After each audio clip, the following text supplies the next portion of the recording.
নমস্কাৰ ছাত্ৰ ছাত্ৰীসকল তোমালোক আটাইকে শিকু আহাৰ আজিৰ পাঠলৈ স্বাগতম জনাইছো আজি আমি আলোচনা কৰিম সপ্তম শ্ৰেণী গণিতৰ প্ৰথম যেটো চেপ্টাৰ আছে ইন্টিজাৰ্স অখণ্ড সংখ্যা আৰু এই পাঠতে আজি আমি এটা প্ৰশ্ন সমাধান কৰিম এটা মোক প্ৰশ্নটো দিয়া আছে fill in the boxes with the sign greater than equal to or less than আমি ইয়াতে greater than equal to আৰু less than এই চিনকেইটা ব্যৱহাৰ কৰি ইয়াত যেকেইটা খালি ঘৰ আছে আমি এই খালি ঘৰবোৰ ইয়াতে পূৰ কৰিব লাগে ছাত্ৰ ছাত্ৰীসকল প্ৰথমে আমি এই less than greater than আৰু equal to এই চিনকেইটাই কি বুজায় এবাৰ শিকি লওঁ আহা প্ৰথম চিনটো আমাক দিয়া আছে এটো হৈছে greater than ইয়াতে চোৱা এই চিনটো আমি কেতিয়া ব্যৱহাৰ কৰিম এই চিনটো আমি যেতিয়া ব্যৱহাৰ কৰিম যেতিয়া আমি এটা ডাঙৰ সংখ্যা পালো এনেকৈ 5 আৰু 3 আমি জানো যে 5 সংখ্যাটো 5 is greater than 3 গতিকে ইয়াতে আহিব greater than চিনটো যদি এনেকৈ দিয়া থাকে 3 টো দিয়া আছে চিনটোৰ বাওফালে আৰু 5 দিয়া আছে চিনটোৰ সোঁফালে তেতিয়াহলে আমি গম পাওঁ যে 3 is less than 5 3টো 5তকৈ সৰু তেতিয়াহলে আমি দিব লাগিব এই less than চিনটো বা তোমালোকে এনেকৈ মনত ৰাখিব পাৰা যিটো সংখ্যা ডাঙৰ সেই সংখ্যাটোৰ ফালে এই চিনটোৰ বহল অংকটো থাকিব লাগিব যেহেতু 5 টো ডাঙৰ 5 ডাঙৰ 5 is greater than গতিকে আমি এই চিনটোৰ বহল অংকটো 5ৰ ফালে মুখ কৰি ৰাখিম আকৌ আমি দ্বিতীয়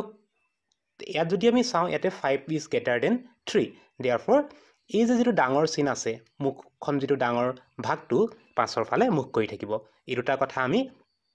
less than আৰু greater than ব্যৱহাৰ কৰিবৰ কাৰণে জানিব লাগিব আৰু এটা চিন আছে equal to বা সমান চিনৰ কথা আমি জানো যেতিয়া দুইফালে সমান হ'ব 5 is equal to 5 তেতিয়া আমি কি কৰিব লাগিব এই equal to চিন বা সমান চিনটো আমি ব্যৱহাৰ কৰিব লাগিব এতিয়া আমাক দিয়া যেটা খালি বাকচ আছে আমি খালি বাকচত এতিয়া less than greater than আৰু equal to এই চিনকেইটা আমি বহুৱাই খালি থাক ঘৰবোৰ আমি পূৰ কৰো আহা ইয়াৰে এক নম্বৰটো দিয়া আছে 2 and 5 এতে আমি যদি চাওঁ 2 and 5 ৰ এই দুটা নাম্বাৰৰ ভিতৰত 5 is greater than 2 5 টো কি হয় 2 তকৈ ডাঙৰ হয় গতিকে আমি দিব লাগিব less than চিনটো 2 টো সৰু 5 টো ডাঙৰ কি কৰিছো যেহেতু 5 সংখ্যাটো ডাঙৰ গতিকে আমি 5 ৰ ফালে কি কৰিছো এই চিনটোৰ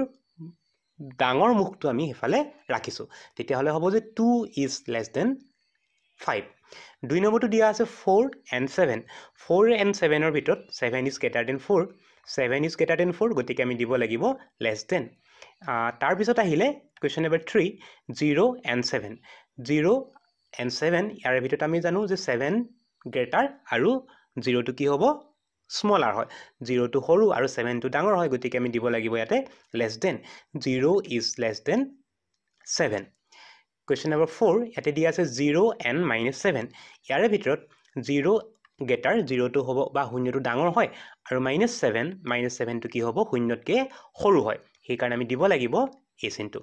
0 greater than -7 question number 5 দিয়া আছে 4 and -7 ইয়াতে 4 হৈছে এটা পজিটিভ নাম্বাৰ আৰু -7 টো হৈছে এটা নেগেটিভ নাম্বাৰ আৰু যিকোনো আমি পজিটিভ আৰু নেগেটিভ নাম্বাৰৰ ক্ষেত্ৰত এটো কথা মনত ৰাখিব লাগিব যে পজিটিভ নাম্বাৰৰ ভ্যালুটো সদায় নেগেটিভ নাম্বাৰ যিমান আছে ঋণাত্মক সংখ্যা যিমান আছে সকলোতকৈ কি হয় ডাঙৰ হয় গতিকে ইয়াত আমি দিব লাগিব 4 is greater than -7 question number 6 ইয়াতে দিয়া আছে -4 and 7 ইয়াতে আমি দেখিলো যে 7 টো হৈছে এটা পজিটিভ নাম্বাৰ আৰু -4 টো হৈছে এটা নেগেটিভ নাম্বাৰ গতিকে -4 টো হ'ব স্মলাৰ আৰু 7 টো হ'ব গ্ৰেটাৰ মানে ডাঙৰ হয় গতিকে 7 টো কি হ'ব ডাঙৰ হ'ব question number 7 ইয়াতে দিয়া আছে -4 and -7 ইয়াতে দুইটা মাইনাস লগা সংখ্যা আছে আৰু আমি চাব লাগিব যে কোনটো ডাঙৰ ইয়াতে -4 টো কি হয় -7 তকৈ ডাঙৰ গতিকে লিখিব লাগিব -4 is greater than -7 question number 8 ইয়াতে দিয়া আছে -5 and -13 ইয়াতে -5 কি হ'ব গ্ৰেটাৰ হ'ব আৰু -13 টো কি হ'ব সৰু হ'ব question number 9 ইয়াতে দিয়া আছে -5 আৰু আমাৰ বাকচৰ আনটোফালে দিয়া আছে -2 and -3 এতে -2 and -3 এই দুটা যদি আমি নাম্বাৰ লগ লগাই দিও তেতিয়া হলে হ'ব -5 তেতিয়া হলে বাকচৰ বাওফালে আছে -5 আৰু সোঁফালে আছে -5 -5 equal to -5 গতিকে ইয়াতে আমি দিব লাগিব equal to চিন ইয়াতে সমান চিনটো দিব লাগিব তাৰ পিছতে দিয়া আছে 9 নম্বৰত আমাক দিয়া আছে 0 -5 and 5 -0 0 ৰ পৰা যদি 5 টো আমি সাবট্ৰেক্ট কৰো বা বিয়োগ কৰো তেতিয়া হলে হ'ব -5